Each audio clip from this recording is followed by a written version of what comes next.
Welcome back. Still the morning brief right here on Channels Television. We want to switch gears, as my colleague Kayode had said, look, a lot is going on in the world, not just outbreak of diseases and all of that. There's also the climate change issues.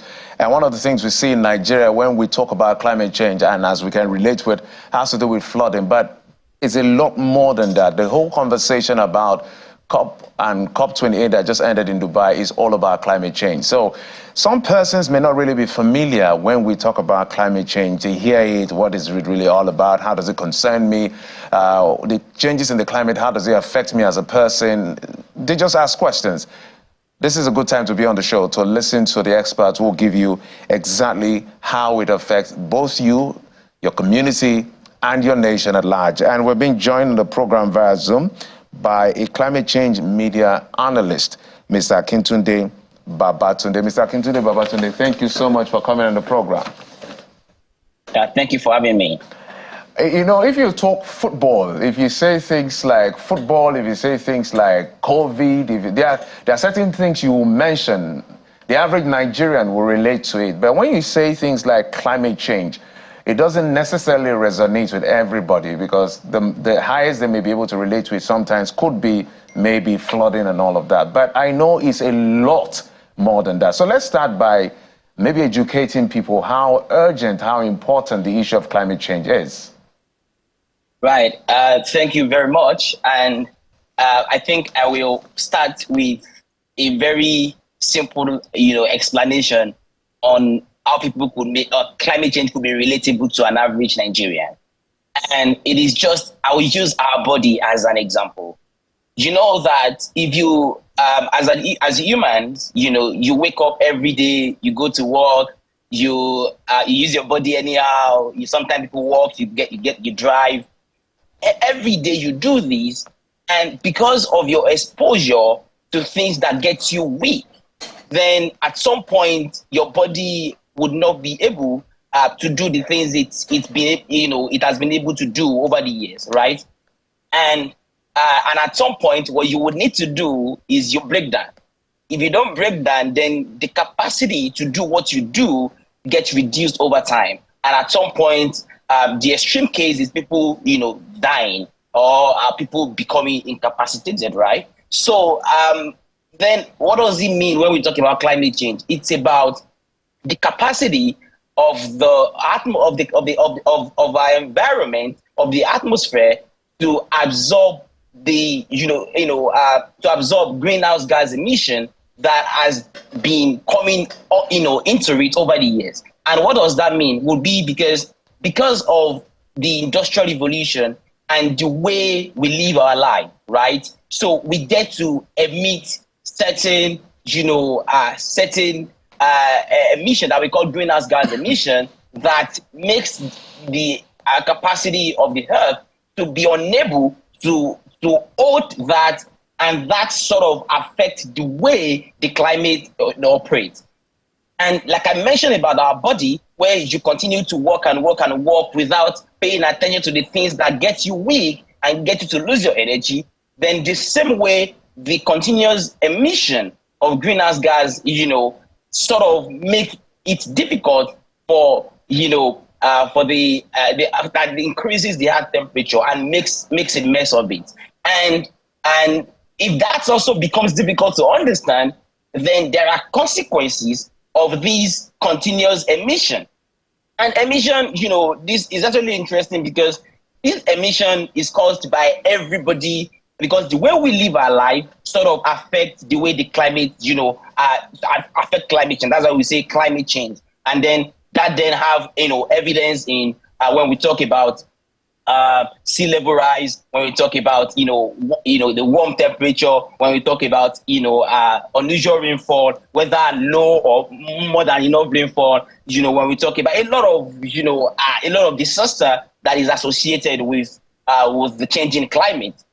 And if I would not go further to now bring it back to the Nigerian reality and how it sort of affects us, I just think that the one thing that you mentioned over there earlier, which is flooding, which is one of the very interesting things that affect us and that is with us. That's something that people can understand. You know, if you say climate change, somebody may think it's kind of technical, it's not on, people don't understand it. But if you say flooding, even though flooding is a consequence, is as a result of something which is, you know, heavy rainfall, unusual rainfall, right? And which an unusual rainfall would be because we are not able to effectively, you know when it would rain, when it would not rain, or the normal, you know, amount of rain that it would be, because we are not able to predict because of the changing climate. So the disruption in the normal way that the climate is over the years as a result of, you know, activities that are caused that increases greenhouse gas emission in the atmosphere,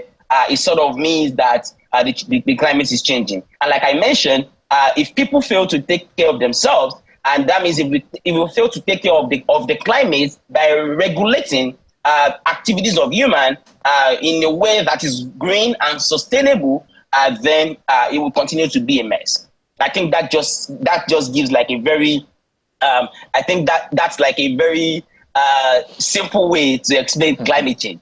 Yeah, and beyond flooding, you know, there's also desertification in Nigeria's north, right. And we saw that picture, you know, which also is responsible for the push of, you know, the sedentary herders who come further down south, you know, to look for grass for their cattle to graze. And there's also that big problem of erosion in the southern part of Nigeria. But in all of this, let's go to COP28 now and look at the gains that Nigeria was able to secure, which, you know, a lot of environmentalists has termed minimal compared to what other African countries were able to secure from the conference. However insignificant is it, how do you see, you know, that very important need to deploy it to tackle some of these challenges that we have identified back home? Yeah, thank you. And because COP happened just a few weeks ago, I would give a little background to the things that happen at COP and how it sort of affects Nigeria, and I would then use it as, you know, vulnerable countries, because at the level of COP, which is Conference of Parties, that just means like, you know, conference of countries, partners and stakeholders, you know, that talk about climate change.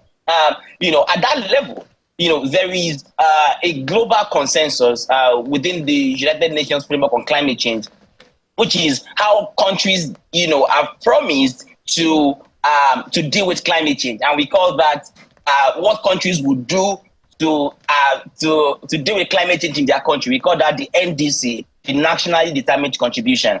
And then at the level of COP, countries come around and say, you know, if we are able to get this level of concession, then we would reduce our own emission. And I mean, I don't like to say, I mean, there is a very popular cliche that, you know, everybody from African countries or from, you know, least developing, from developing countries, they always say that, oh no, that the emission from Africa, you know, a continent of about, you know, 54 countries, is less than 4% of global emission. When you have some countries, individual countries, where their own emission, their own emission, you know, related to the global emission, is up to like 20%, right? So you would see that if a single country have an emission rate of up to 20%,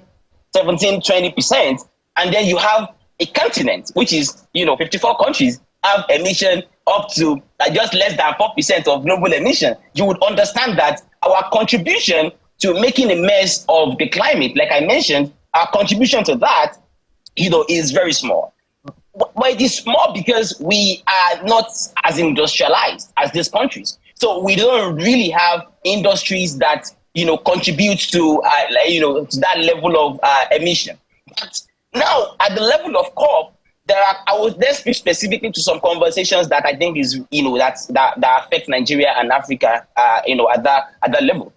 So, in the early days, in 2009, there was a consensus that, see, developed countries that contribute more to emission, they should contribute money, you know, called the climate finance. So they made a commitment to say they would make available $100 million, $1 billion annually, for countries in the countries that are not, responsible for majority of the emissions to be able to deal with climate change. So there was that commitment. But since then and up until now, there has never been a year where all the developed countries at that level, have been able to live up to that promise. That's one.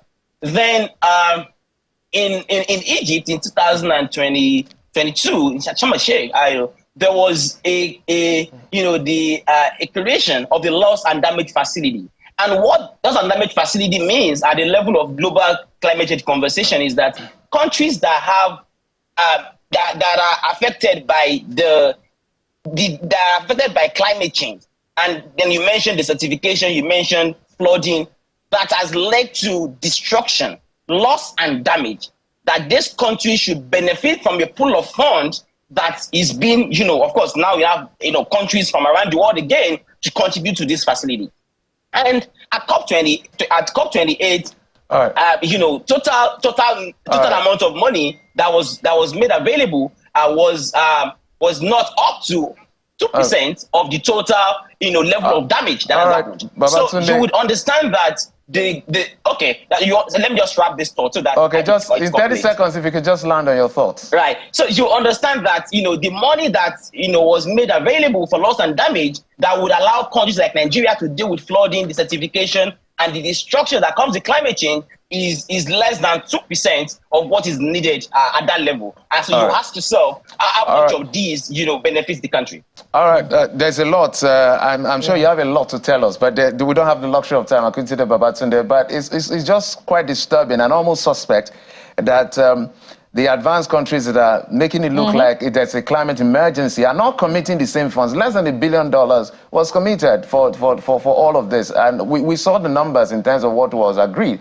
And at the end of the day, vulnerable countries like ours suffer for it. And they're the ones screaming and shouting, climate emergency, the world is at risk. Bring the money, it's another kettle of fish. But we must thank you, Babatunde Akintunde, climate change media analyst, for coming on the program. We will definitely bring you in so that we'll get to know how it affects the average Nigerian, because we still need to use generators because we don't have light, and that contributes to climate change or climate as well. Some level of emission. But that's for another day. Thank you so much for joining us.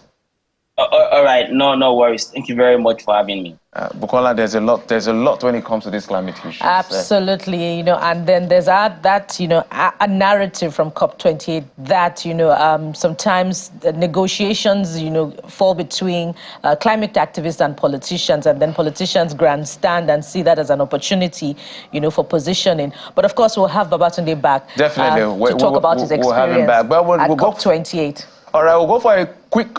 We'll go. Okay, maybe not necessarily. Let's go for a quick break just now, and when we come back, we'll bring in some thoughts that you would like to watch and listen to. Join us again.